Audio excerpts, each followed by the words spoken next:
Joining us this morning, as I mentioned earlier, is Mo and Jim Tanner. Of course, Mo came up with the idea, I think with a friend, Right. to honor our police officers this coming Saturday. And Mo, tell us how you got involved with this. Well, the friend mentioned to me something about how we don't honor our police officers, and that's when I got to thinking, what can I do? And of course, blue, we associate blue with our police officers, so the blue bows on our trees and blue lights in our windows on Saturday, January 24th. Have you got some response? Lots. Have you? Lots through Facebook. We've had phone calls at the house, people asking where they can buy ribbon and light bulbs. Where can they? Home Depot's for the lights, right? I got the lights at Home Depot, and I think Lowe's also sell them. And this is the blue light for the lamps. Okay. Okay, these are your regular size. I believe these are 25 watt, like this. Right. And these will be put in the lamps in our living room. We have 2 windows in the living room that will be using these blue lights. We also have welcome lights in our windows, all our windows in the front. We have 45 windows in the house. I know, that's a big house. What's a welcome light? It's a little candles. Okay. Okay. And we have blue bulbs. I've had those blue bulbs for quite a while. So they were actually Christmas bulbs. Hold that ribbon up too, Mo. Okay, this is the bow that we'll be putting on the tree. So that I need to clarify. So you're not putting the ribbon around the tree, you're putting bows on it? Is that Right. okay? Both. Both? Kind of, yeah. Yeah. We're going to put ribbon around it, and then we're going to have the bow accenting the ribbon.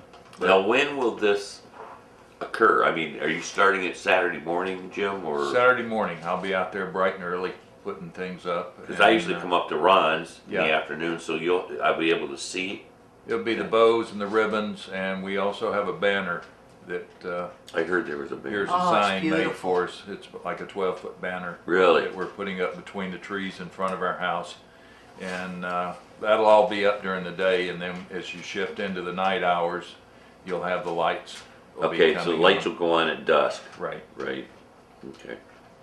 I think it's neat. I think it's a great idea.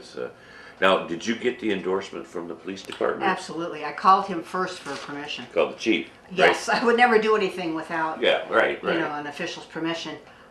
He was basically flattered Yeah. that we were doing something like this. Yeah. Chuck's a good man. Yeah, so, but the banner, we unrolled and Jim and I looked at it, and it's absolutely gorgeous. Tell us about this mysterious friend of yours that gave you the idea. She doesn't want to be, she doesn't Didn't want want to any be publicity. recognized. No, no. Did she give you the idea? Or Yes, she really? did, yes. But then, I look at all the police officers do, and I figured, absolutely, this is a good thing to do. I get almost every night and morning police reports, and it's amazing how many acts of crime occur in Conneaut, and these guys and gals guys and all guys now Right. that work in the police department are subject to danger every day, Yeah, and I think we take it for granted sometimes. we do, Yeah. we do. And just like what you just brought up, all the police reports that you go through, and that's just in our town. Yeah. And think what it's like nationwide, and maybe you've had 6 major incidents that have made the papers and the news in the last 3 or 4 months. But that's 6 out of probably millions of incidents that these police have investigated. Sure. Sure. That they've handled in a professional manner. They've had, they've calmed down situations. They've kept accidents from happening in the homes. Right. Of domestic violence. They've, saved people's lives if, they're the first ones on the scene at a traffic accident or something Sure. like that. Sure. But that goes unheralded. And Very people- much so. And people don't, and they take it for granted. All they see is a siren going by their house. Okay, they're just going somewhere else, or Right. they're late for their donut break or something like that. And it's Let not me- fair to them. Let me ask you both of you this question. Now, in national publicity with the media in the last few months, we've had these terrible incidences where police have actually been put under the gun with, so to speak, with bad publicity. The Cleveland shootings of those two people that were unarmed back in November of 2 years ago, I think it was. Then you had the 12-year-old that was shot in Cleveland. And that's just in our area. Then, of course, throughout the country, there's been. And I asked a police officer, former police officer, what his take was. And he goes, look, I will never, ever judge an officer because you don't know what he is going through, he or she is going through at that very second. They have to make a decision, and they have to make it now. He goes, I would never judge any of these people. You feel the same way? I agree. Yeah, I totally agree with you on that. And then a lot of the reporting that goes along with these stories. A lot of the reporting is done before all the information comes out about what really happened. They really beat it. You know, they make it sound like policeman pulled out his gun, shot this person. They don't know what the situation was that policeman rolled into, right? Whether the person or how the person responded when the policeman gave him orders. Did he obey or did he point a gun at them? Right. Which, you know, how many people out here would let somebody point a gun at them without doing anything? Right. And you brought up the police chase in Cleveland. You know, how many miles did that chase go before it finally ended, where all those people had to do was pull over when the policeman first lit them up? And it probably, nothing would have happened. So, you know, you just don't get the real full details. If you're not in their shoes, you really don't know. Exactly. You know, you really don't know. This is a job I wouldn't want. No, I wouldn't either. You know, whether or not you're going to come home that day. You don't know. Or what you're going to confront, or who you're going to confront. There was actually a scene that touched you, where a police officer was killed and the wife was crying, and you said that, I think it was the two officers in New York. Yeah, it was in New York, right. Yeah, I was watching the wife at the funeral, and it basically just tore me up. She must have been in her 30s. Her husband was very young too, I think. Yeah, very young. It just tore me up, and that just reinforced to me in the fact that we need to do this. So you have got response? Yes, yeah. So Facebook is pretty active. Yeah, I saw it on Facebook a couple times. I've been asking people to share it on their walls, and like I says, we've had several phone calls asking where to buy the light bulbs and stuff. Yeah. So hopefully, you know, the town will be lit up. And these bows were made, I wanted to mention, these bows were made by A.C. Moore in Erie, Pennsylvania. Oh. And I can't make a bow. I couldn't either. I can't make a bow. I can't even tie my shoes. Yeah, that's the truth. But they did a beautiful job. And, That's very nice. Yeah, they did a nice job. So how many are you going to have up? Because you have quite a few trees there, don't you? we had 3 at one time. Okay. But now we only have 2. Yeah, because you cut one down. Yeah, we got one cut down. It was dead in the center. But, If you don't know where Mo lives and you want to see the display, it's right next to Ron's Meats, across from Heath Food Market there. So it's formerly Bert Jackson's house, right? Which I did a big. This is way before your time coming here, but back in the '70s, I did a story on that house because Mrs. Jackson, Sandy, used to decorate the house for Christmas, and it was like a wonderland. It was like you walked into a Christmas festival. See, I didn't know that. Yeah, yeah. If I find that story, I'll show it. Oh, that'd be kind of neat. Yeah, it's neat. Yeah, I'm in the kitchen with her, and she was making cookies and that sort of stuff. Oh, I'll be darned. No, I don't do things like that. You do a lot of stuff. And by the way, thank you for the thought for the day and the the question of the day. Yeah, I enjoy doing that. Yeah, that's cool. You took up for Sherry Allums, who was doing. Well, she can still call in. You know, it's can. I just. I guess I have an overactive mind. You're always thinking. I'm always thinking of something. I mean, she comes up with some of these questions that where did she get that one from? Well, I think the one about the bottle and the cork had you going for a long time. A long time. A long time. That was ways back. It was a couple of years ago. Yeah. But that had you going for a long time. And I think people today still don't understand that. I don't think I ever figured it out. I don't think you did either. I just kind of went along with it. I think Chris Naylor knew the answer, but she said, just kind of drop it because you're making a fool out of yourself. That was funny. Oh, yeah. Hey, if you can't laugh about things, what's good life, absolutely. You know? But, you know, if people want to give me a call, have any suggestions, they can call me at home. My number is 599-8492.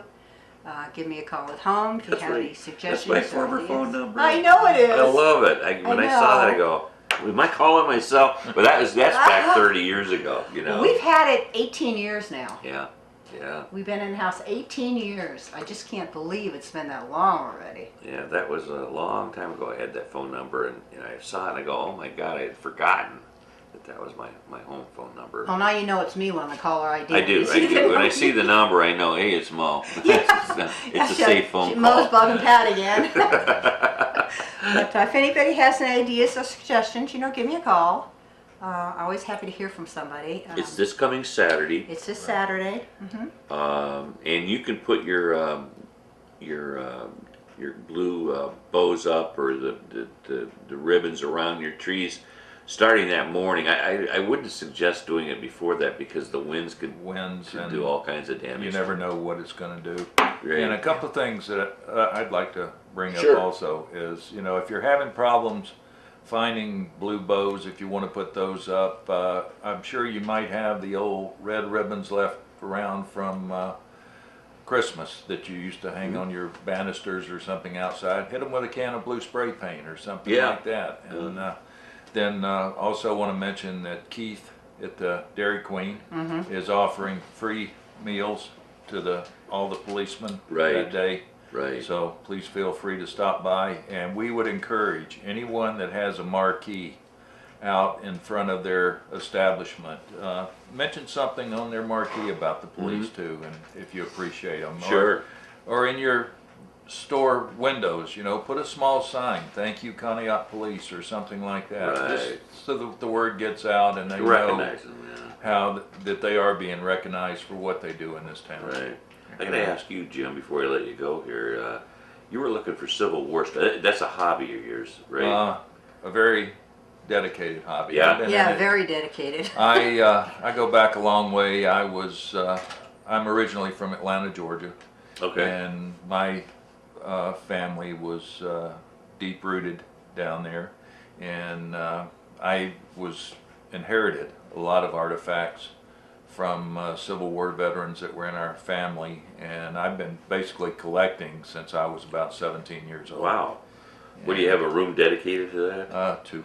Two Okay. plus, Two plus plus- pictures two and every plus. 2 plus. Around, but I'm always looking, and if What people, what are you looking specifically for? mainly, I get into a lot of the personal items that the soldiers had, weaponry that they carried, canteens. I'm not too much in the uniform, because that's really expensive when you get it. However, we were on a trip this past summer, and we found a prop uniform that was used in the movie The Blue and the Gray that came out in the early 80s, I believe it was. Right, it was. And I purchased that, but most of it is really expensive. But I like, seeing what other people have. I'll give them appraisals, on fair. I mean, Okay. you go on eBay and you'll see a sword that's anywhere from selling for $200 to $2,000. Is that right? There, the bidding on it,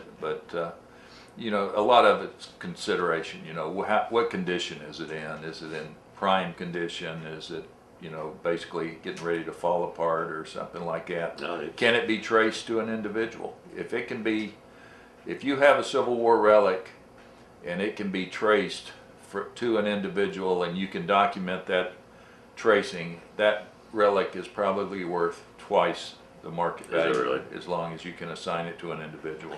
Years ago, and it's a lot of years ago, my grandfather gave me something from the Civil War that I still have to this day, and it was a bullhorn. It was a powder horn. Oh, okay. And he probably just ruined it, because he put a lacquer on it to make it. Oh. Right. Yeah. So if it was the original thing, Right. it might be worth something. To And you. that's another thing. I'm glad you brought that up too. If anyone has any of these relics laying around, weapons laying around, do not clean them. Yeah. People want them with a patina on them. They want that 150 plus years Right. of build up on them. They don't want a shiny, waxed up And that's what this weapon thing handed is. them to them. Yeah. It looks nice. It But looks nice, and it's good for a display. But Yeah. the actual monetary value It's will not. actually come in if is it in mint condition, and when they say mint condition, they mean 150 years worth of patina Yeah. that's on it. Yeah. No, it's an interesting hobby you got. Oh, it Maybe we is. should have you on sometime and show some of your stuff. Sure, Oh, no he's problem. got a lot of stuff. See, I'm interested in that kind Yeah, of history. we are too, and I mean, every place, I mean, we used to live in Virginia, and we used to take weekend trips, you know, 3-4 day weekend trips, and we'd go out and we'd visit the different battlefields, and we used to like to hit all these little museums. You know, Right, you right. always hear the museums at like Fredericksburg or Appomattox, things like that, but there's a lot of little small ones around, you know, like 1-room, 2-room Sure. museums that people have established, and those are really nice and interesting to visit also. I bet. And it's a good day trip, like a trip to Yeah. look forward to. I think that's neat. I like that kind of stuff, you know. And then this has really turned me on to a different avenue I never really knew existed. We were in the library, what, Monday? Yeah, this week. This week, Monday, we were in the library. She was in with Martha Shorehand, and we went in their archive room. And I never realized they had an archive room there. And then I was in there and I was looking around on the shelves, and I'm seeing all these different old actual Civil War books, histories of different Sure. units, and everything that's in that room. So I know where I'm going to be spending a little bit of my free time. Sure. After this project's over. We're very blessed to have a great library here. It is, and I think it's underused too. I do too. I think a lot of people don't, like myself, I didn't realize what was in there. I've been in there maybe 2 or 3 times when we first moved here, looking up some archives when we were trying to find information on the house, and everything was on microfiche, and they pulled out what you wanted, the newspapers from certain dates, and you sit down in one little room and scan through all the microfiche. But I never knew that they had these volumes Oh, yeah. of original books that were stashed away like Yeah, yeah. And I think that's why they have a lot of promotions there to draw people in so they can see what they have to offer there. Right. So, yeah, we're very blessed with that. Mo Tanner, I can congratulate you on what you're doing. Thank and your you. husband. And I wish you well and a lot of success on Saturday. I think you will have a lot of people I hope so. involved, you know. so. And just and you're going to make this an annual event Annual. It'll be the fourth Saturday of January each year. each year. Yeah, and of course I chose January because of the snow, and the blue lights will be accented by the snow. And I think you're going to have good weather. It's going to be snowy outside on Saturday, Yeah. but I think it's going to be okay. It's supposed to I be a do nice too. day. Yeah, you from know. what I saw today on Supposed to be good. weather, they're not forecasting any major storms No. like we've had in the last week or so. No There's major just storms. flurries on and off here Right. and there, just enough to keep the ground covered. Yeah, I'll take that. Yeah. Stay away as long as I can. Right. Well, thank you, Jim. Thank you, Mo, for coming Thank in. you. Thank you. And see, it wasn't so hard, was it? Oh, heck no. No, there's just a piece of cake.